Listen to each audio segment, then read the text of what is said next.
estar com vocês. Deixa eu pôr isso aqui. É muito bom estar com vocês. Vocês nem sabem o tanto que eu sinto falta do Brasil. Tchá, ô povo bom esse, nossa vida. Bem que a gente fala que o Senhor é brasileiro, né? Que Deus é brasileiro, acho que ele é mesmo. Sei não. E, e eu fiquei muito contente com o convite e eu pedi ao Senhor, né, como todos nós sempre fazemos, né, para que o Senhor nos direcionasse, né, o que que ele gostaria, né, de que a gente compartilhasse com as irmãs, né? E nisso que o Senhor me deu, essas palavras que o Senhor me deu, né? Ele ele me eh, ele me abençoou e eu espero também estar abençoando as irmãs, né?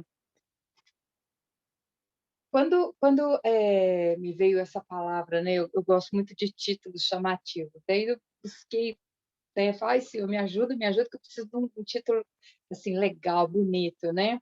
Porque, come on, a gente está fazendo para o Senhor, então a gente tem que fazer o melhor, aquele que traz alegria, né, no nosso coração, para a gente poder expor. Se eu fosse fazer uma apresentação na minha universidade, colégio, eu ia tentar fazer o meu melhor, não é? Para me tirar aquela notaço que eu precisaria, né, para continuar o curso e tal, tudo mais. Por que não para o Senhor? Tentar fazer tudo o mais bonito possível, o melhor, estudar o melhor que eu posso, me dedicar o mais que eu posso, né. E aí veio esse título, né, meu socorro vem do Senhor, Ele pode mover as montanhas, né. E claro, né, é muito convergente esse dizer com o Salmo 121, né. E aí, eu gosto demais quando, igual ali você falou que você gosta de saber quem que é o escritor dos hinos, eu gosto de saber quem escreveu cada livro. Aí nos Salmos, como é um livrão, vamos dizer, dentro de um livro, né, 150 capítulos, eu queria saber quem tinha escrito o livro, o Salmo 121. E procura daqui, procura dali, foi em muito lugar. E aí, o que eu consegui de informação é que este salmo possivelmente foi escrito por Davi. Aqueles que pensam nisso, os estudiosos que pensam nisso, eles fazem uma igualdade entre o Salmo 23 e o Salmo 121. Ali no Salmo 23, Davi, né, o escritor, ele foca bastante no pastor, né, pastor de ovelhas, pastor de Israel, e também como pastor individual. E aqui nesse salmo também, ele ele mostra, né, um pastor aqui que não dorme, né, nem dormita, né, dormita seja cochilar, né. A gente sabe que Davi foi um pastor de ovelhas e ele sabia isso, ele tinha isso como uma experiência na sua vida, né, cuidando das ovelhas. Se ele cochilasse, né, o predador poderia vir e pegar as ovelhas, se não também matá-lo, né.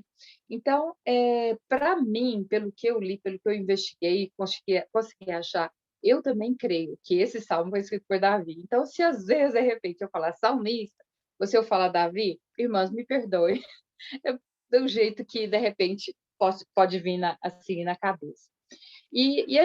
No meu estudo também, eles falaram que do Salmo 120 ao 134, eles formavam como que um inário, né, utilizado pelos peregrinos, né, os filhos de Israel, quando eles estavam subindo para ir para Jerusalém, né, na comemoração das festas, né, anuais, da Páscoa, Pentecostes e Tabernáculos. E eles iam cantando esses hinos pelo caminho, né. Eu tentei até, assim, ver aquela imagem, né, deles indo e cantando.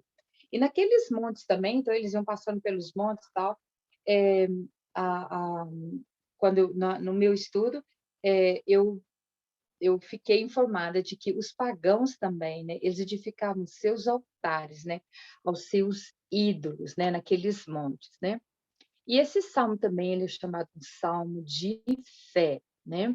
E por tudo, assim, que ele traz, né, pela mensagem que ele traz. Ele é um salmo pequeno, mas grande, né, no seu significado, né. Também, alguém disse que teria sido Davi que escreveu este salmo pelo fato, que ele estaria pelo fato não, que ele estaria no deserto de Parã, justamente depois que o seu grande amigo, assim como eles comentam, Samuel, né, que era o profeta, ele havia morrido, Davi estava triste, e Davi também estava fugindo do rei Saul, que queria matá-lo, né? Mas Davi não estava sozinho, ele estava com os seus homens valentes, né? E toda essa procura, né, de informações e tal, extras, né, assim, para a gente poder entender um pouco mais, né, sobre esse salmo, né, um salmo pequeno, mas tão bonito, né? Então, eles falam que esse salmo nos mostra, né, aflição e também convicção, né? Pelo primeiro versículo lá que a gente lê, né, Davi ele demonstra aflito, né? E depois, no verso 2, né, e os outros versos, né, ele mostra uma convicção, né? Então, a gente vai estar lendo agora esse salmo, Salmo 121, do versículo 1 ao 8. E ele fala assim, o título aqui na minha Bíblia é assim, é, é, Oli, Oli, o som tá bom para vocês? Ou eu ponho mais?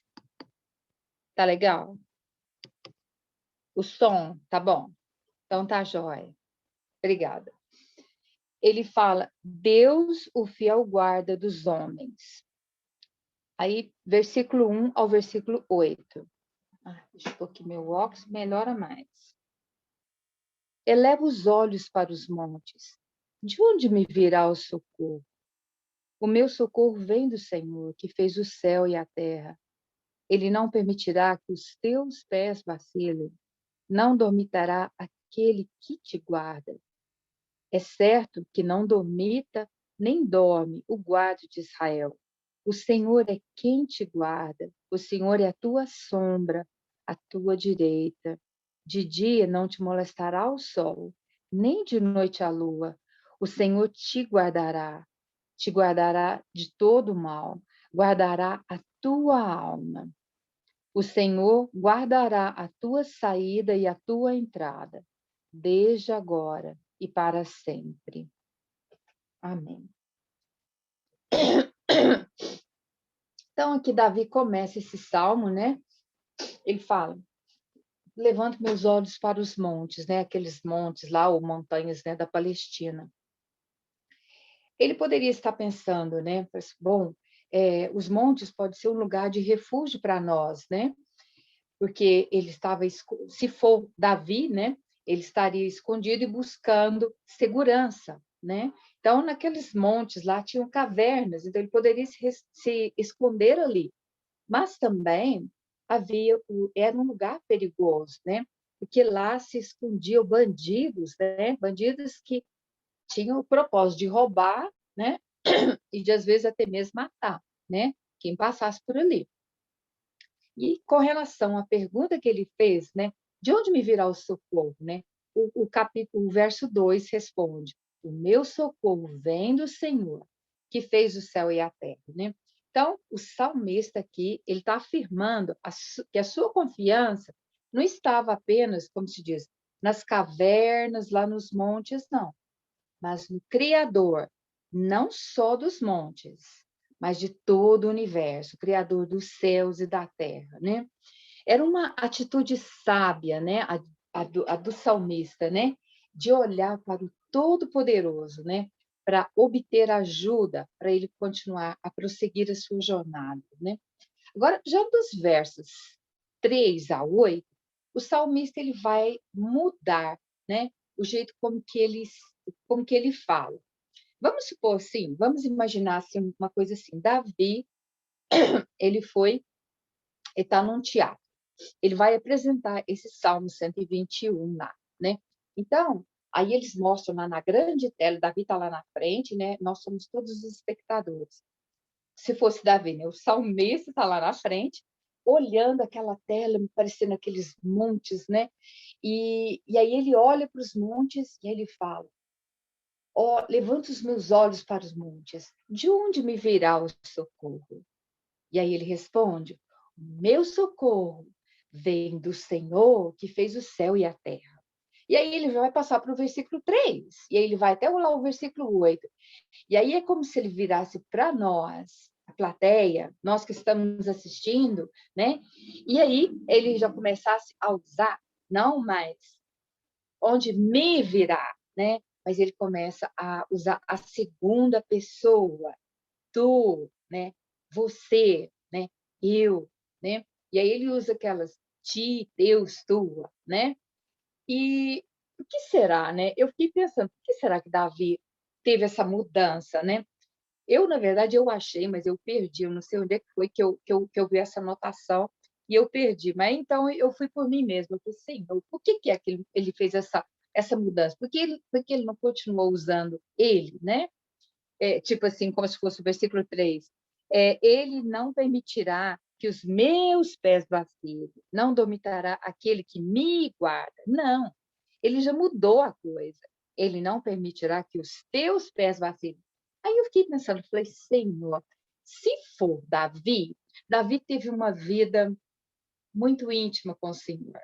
Ele foi até chamado o homem segundo o coração de Deus. Perfeito? Não mesmo, né? Ele fez um monte de coisa errada, como nós mesmas, né? Mas ele nunca abandonou o Senhor, né? Isso era ponto positivíssimo, né, na vida dele, né? Mas é que ele, com aquela experiência que ele já tinha com o Senhor, ele virou para a plateia, para a plateia que estava assistindo ele, e falou assim, ó, ele não permitirá que os teus pés vacilem, não dormitará aquele que te guarda. E aí, todos os outros versos que seguem, né? Ele foi só usando isso, o teu, a tu, os teus, né? Tu, e assim foi, até terminar o versículo 8, né? Porque aquilo já tinha sido experiência na vida dele. Então, agora ele vertia para quem estava lendo ou para quem estava ouvindo ele, eu não sei se ele falou isso para os seus soldados, né? A mesma confiança que ele tinha em Deus, ele queria que os seus homens também tivessem, então ele falou, ó, ti, tu, teu, tuas, né? E assim ele foi, passou para eles, para nós, essa confiança em Deus, a mesma confiança que ele tinha, né? Daquela intimidade com o Senhor. E aí ele fala, no versículo 3, ele não permitirá que os teus pés vacilem, não dormitará aquele que te guarda. Versículo 4, é certo que não dormita nem dorme o guarda de Israel, né?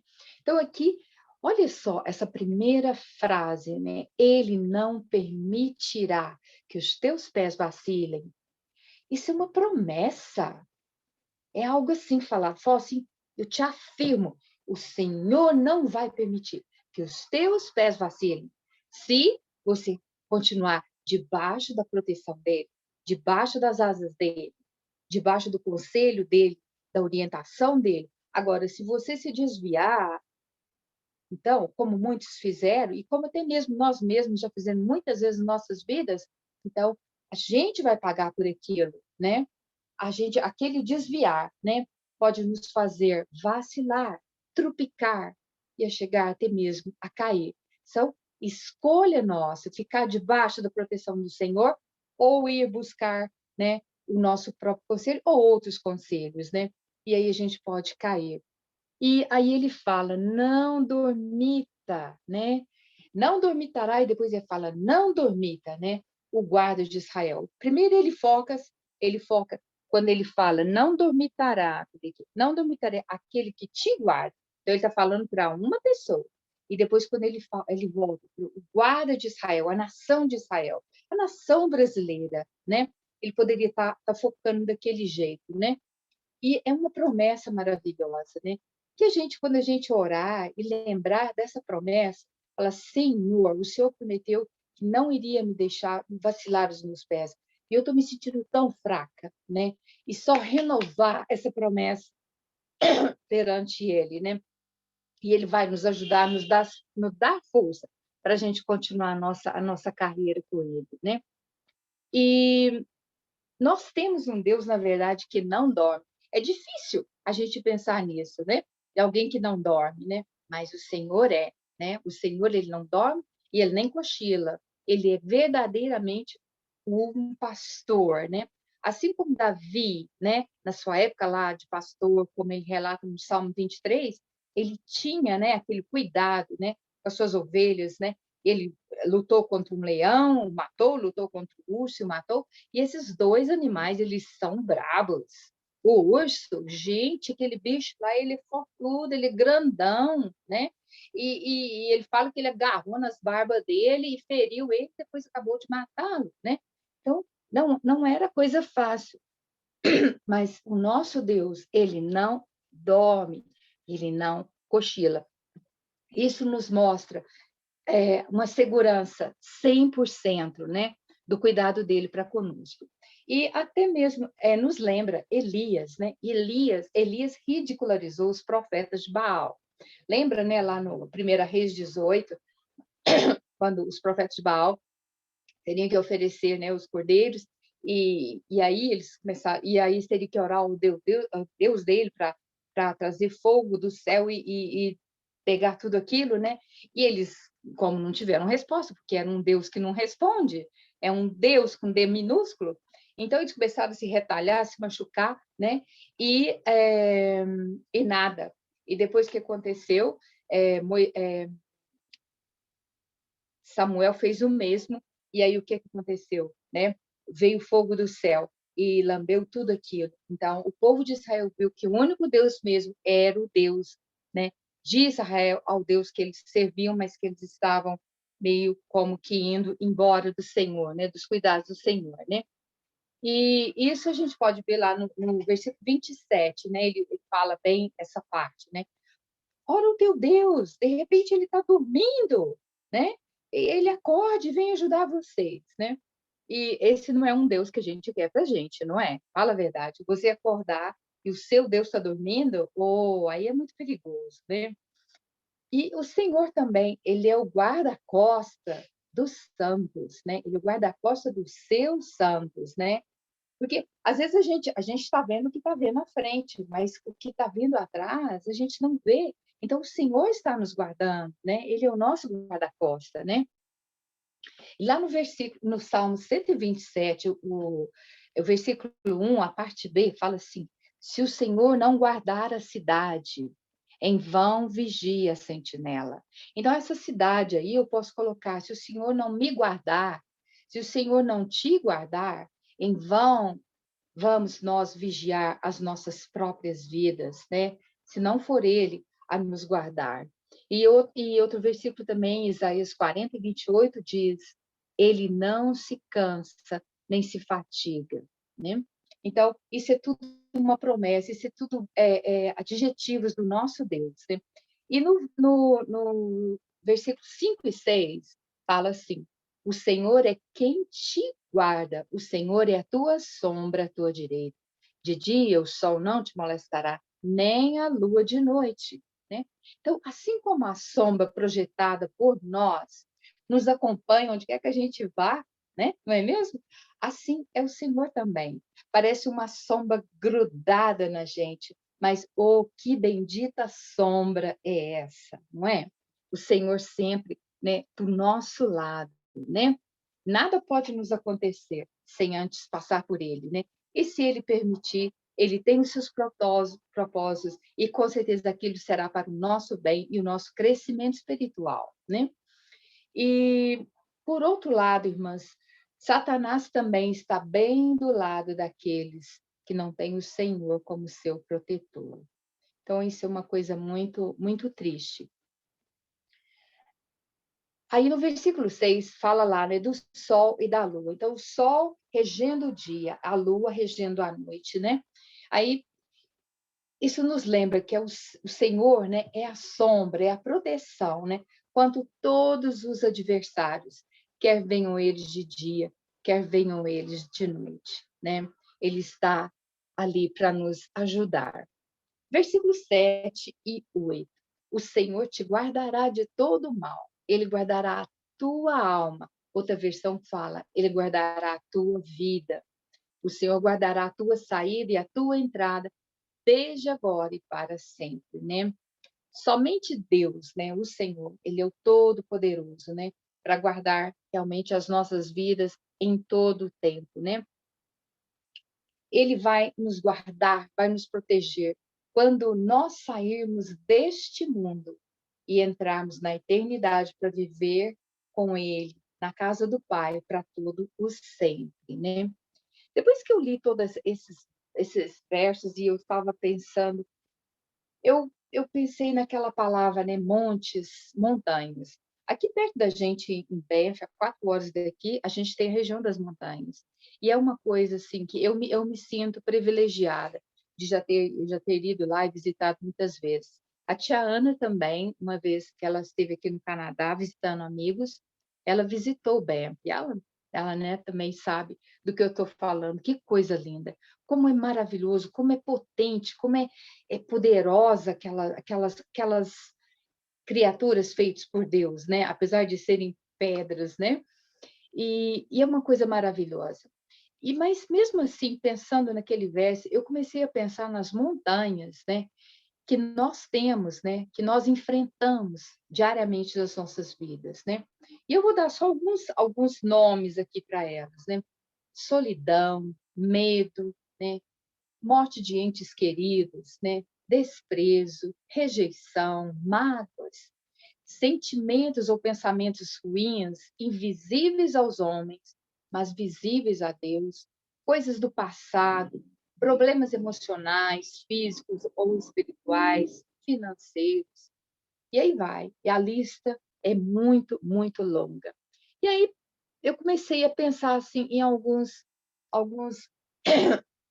servos do Senhor que teriam passado, né, pela essa terra e viveram situações diferentes, né, em épocas diferentes e como foi que o Senhor tratou isso aí com eles, né?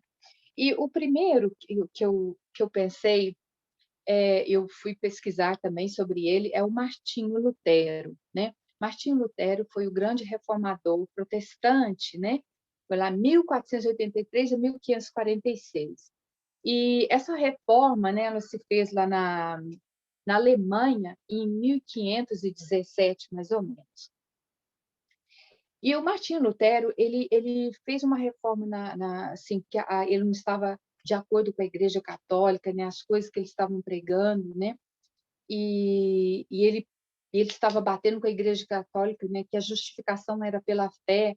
E aí ele e os padres lá começaram a se desentender. E aí, né, ele fez essa revolução, né, ele e vários cristãos, e aí veio a Reforma Protestante. E naquela época a igreja foi muito perseguida, né? E essa perseguição, Martinho Lutero perdeu vários dos seus amigos que foram pegos e queimados vivos naquelas fogueiras. Foi uma época muito, muito difícil. E um dia, né, ele já tinha casado, ele tinha casado com uma ex-freira, o nome dela era Catarina. Catarina é uma mulher muito forte e o ajudou bastante. E ele estava numa tristeza muito profunda, muito profunda. E ele estava em depressão mesmo. E a sua esposa tentava animá-lo, perguntava o que era, o que você tem? E ele, não, não, não. E passou um dia, dias e dias. Aí um dia ela veio, tentou de novo, mais uma vez conversar com ele e nada. Aí ela foi no quarto, ela falou assim, então tá. Ela foi no quarto e ela se vestiu todinha de preto. E naquela época, lá nos 1500, quando se ia no funeral, tinha que se ir todinha de preto. Tinha algumas mulheres que até mesmo colocavam luvas pretas, meia preta, sapato preto, aquela veste comprida preta, né? E colocava até um chapéuzinho, assim, com um véuzinho, assim, todo preto, né? Pegava a bolsinha e assim ela se aprontou e veio até onde ele estava. Quando ela chegou ali onde ele estava, ele olhou para ela e falou assim: "Ué, que você está usando roupa desse jeito? Quem que morreu?" Aí ela virou para ele e falou assim: "Olha, eu acho que Deus morreu, que você está numa tristeza tão profunda. Só pode ter sido Deus que morreu. Então, eu me vesti desse jeito para a gente poder ir no enterro dele." Que barbaridade você está falando? Deus não morre. Deus é eterno. Ele vive para sempre. Mas aí foi aí, quando ele falou isso, ele caiu em si. Aquilo fez ele reagir, se levantar da sua tristeza, porque causa era, né? Eles não falam lá, mas, enfim, ele se levantou, ele se reergueu, né? E aquilo foi bom, porque fez com que ele não entrasse mais em tão profunda depressão. Ele pudesse confiar. Ele teve um ponto, um momento na sua vida que parece como que se ele não estivesse confiando no Senhor, né? Mas aquilo ali o Senhor usou a sua esposa para ajudá-lo. E uma outra pessoa que eu gostaria de trazer para vocês agora é uma mulher. Isso aconteceu com ela num domingo, dia 27 de dezembro de 1982. Eu estou falando da minha avó materna, o nome dela era Olga. Qual que era o medo dela, a montanha dela? O medo de morrer. Aquela mulher era uma mulher, uma serva de Deus, uma mulher de oração. Como ela não era perfeita, eu não posso falar que ela orava todo dia pela sua família, para a salvação deles, mas eu vou dizer que ela orava quase todo dia pela salvação da sua família. E eu fui a primeira, né, que o Senhor alcançou. E naquele dia 27, ela estava muito doente. E ela estava com tanta fraqueza no seu corpo, que ela deitada na cama, né, quase que o tempo inteiro, ela não estava assim, a cabecinha dela não estava assim, reagindo muito bem. Mas naquele dia, especialmente naquele dia, a minha mãe estava na cozinha e a minha avó começou a chorar, a chorar não, a falar alto. Eu vou morrer, eu não quero morrer, eu estou com medo de morrer. Agora imagine você, põe-se no lugar dela, você é uma mulher cristã, seja a idade que você tenha, se você viver mais anos, se Deus quiser, e aí você continue na sua vida, no seu conhecimento com o Senhor, crescendo perante Ele, e lá na frente você passa por uma situação dessa. Você tem medo de morrer. Opa, não combina com a mulher cristã que você foi crescendo. Aí a minha mãe já estava chorando, em desespero, só estava eu e minha mãe em casa. Eu não sei onde é que estavam os outros. Mas, enfim, minha mãe chegou, corre e chama a tia Luísa. Eu fui lá correndo, chamei a minha tia, ela veio. Minha tia ela era esposa do irmão da minha mãe. E ela veio, ela era católica. E ela, não, dona Olga, não, dona Olga. A senhora né, não precisa ter medo, não. Ela nem falou de morrer, ela falou, a senhora não precisa ter medo. E eu fiquei parada ali na porta, como que filmando toda aquela cena. A senhora não precisa ter medo, a senhora sempre confiou no Senhor Jesus, né? Isso vai passar. A senhora não precisa de ter medo. Ela falou, não, Luiz, eu estou com medo, eu estou com medo. E ela continuou repetindo. Minha tia falou assim, então eu vou pegar a Bíblia da senhora, a senhora gosta muito daquele Salmo 86, eu sei que a senhora sabe ele de qual? O Salmo bonito. Salmo lindo aqui. E aí ela foi. Ela falou assim, eu vou começar a ler ele e a senhora vai me acompanhando. E ela foi. Ela foi falando e minha avó foi acompanhando. E foi indo. Quando chegou mais ou menos no meio do capítulo, daquele Salmo 86, a minha avó começou a falar, ele sozinha, e voltou, né, na mente dela, que ela tinha decorado. E a minha tia parou e ela foi seguindo sozinha até o final. E quando ela acabou, ela virou para minha tia e falou assim, Luísa, eu não estou mais com medo. Eu não estou mais com medo, eu posso morrer. O Senhor Jesus está aqui do meu lado, segurando a minha mão. E olha, meninas, minhas irmãs, nem menos, um pouquinho mais de um minuto, ela se foi para a casa do Pai, com uma feição tão bonita no seu rosto, de paz, né? Que era o que ela sempre confiou no seu Senhor, né? E eu até perguntei ao Senhor, sabe? Por que, Senhor, o Senhor me deixou ver essa situação? Minha mãe estava lá na cozinha, ó, chorando e tal, ela ainda não era muito cristã, e eu fiquei só olhando aquilo, eu perguntei ao Senhor, ele não me respondeu. Eu me casei anos depois, e um dia aqui, a gente não teve filhos, foi antes da pandemia. Eu conversando com o Stuart, meu marido, eu falei assim, Bia, quando a gente ficar velho, quem que vai olhar a gente? A gente não tem filhos, né? E sabe que naquela hora me veio aquela imagem. O Senhor falou para mim, eu é que vou cuidar de vocês. Não preocupa com aquilo. Mas eu tive medo também. Eu tive medo. Falei, quem é que vai olhar a gente?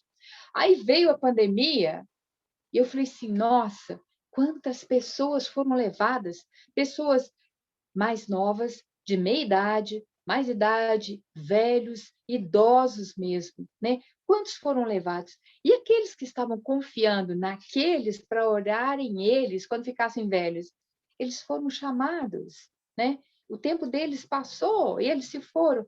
Aí eu falei assim, tá bom, Senhor, agora eu entendo porque que eu estive ali presenciando aquilo, porque eu ia ter um medo também do que viria no futuro, mas o Senhor apacentou o meu coração, apacentou o meu coração. Um dia até conversando com uma amiga minha, uma amiga muito querida, ela é mais sabe que eu, então ela tem um pouquinho mais de idade que eu.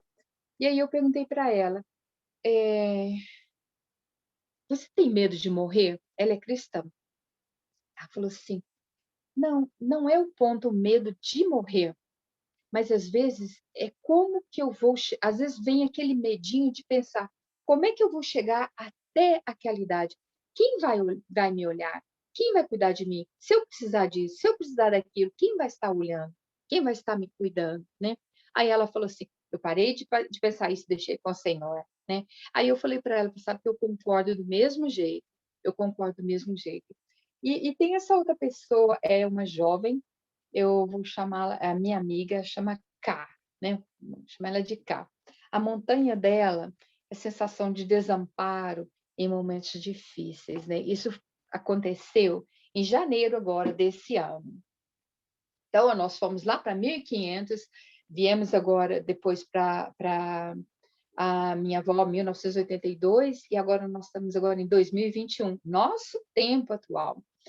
E um dia ela conversando com uma irmã na igreja, ela virou para essa irmã e falou assim, irmã, estou passando por esses problemas, né? Como ela já tinha comentado antes com ela só voltou a falar um pouco mais, e ela falou assim, tem hora que eu me sinto tão desamparada em meio a esses problemas, né? Problemas familiares e tudo. E aí ela falou para mim, olha, cá, eu vou te falar uma coisa. Lembra aquela passagem na Bíblia quando Jesus foi condenado, ele foi açoitado com aqueles chicotes, né? E eles, depois daquilo, seu corpo estava todo machucado, eles ainda deram uma barra, né, de madeira que ele teria que levar até lá no Calvário para ser crucificado. E no caminho, quando ele foi, ele devido aos machucados, né, no seu corpo, estava doendo, né? Eles forçaram, ele deve ter caído no chão, eles forçaram um homem, né, o Simão Cirineu, a carregar, né, aquela barra de madeira, né, que não deveria ser maneirinha, né, até lá, né, no Calvário. E ele levou aquela barra por um tempo. Tudo bem, mas quando chegou lá, é, ele deixou a barra e quem teve que pegá-la? O Senhor Jesus, para levar até perto da sua cruz, né? Da outra barra que estava já lá esperando. E aí ela falou para essa minha amiga, ela falou assim, sabe, Cá, às vezes a gente pode passar vários problemas, as nossas montanhas, né? Da forma que ela vem, tamanho e cores diferentes, mas tem o momento igual aquele que o Senhor Jesus passou, né? Teve um momento que ele teve a ajuda, mas aí de um certo momento para frente era só com ele. E da mesma forma é conosco, a gente pode contar com as orações dos irmãos, orações dos irmãos da igreja, né, ajuda, conselhos, mas chega num ponto, é você que tem que lidar sozinha com aquela montanha, né? Vamos dizer assim. Mas graças a Deus que nós temos o Senhor, né? Nós vemos nesses três casos, né? Que o Senhor estava ali do lado, ajudando, né? Esses seus três servos. Só teve um que ele virou o seu rosto, ele virou para o seu próprio filho. Por quê? Né? Porque se ele ficasse olhando, né?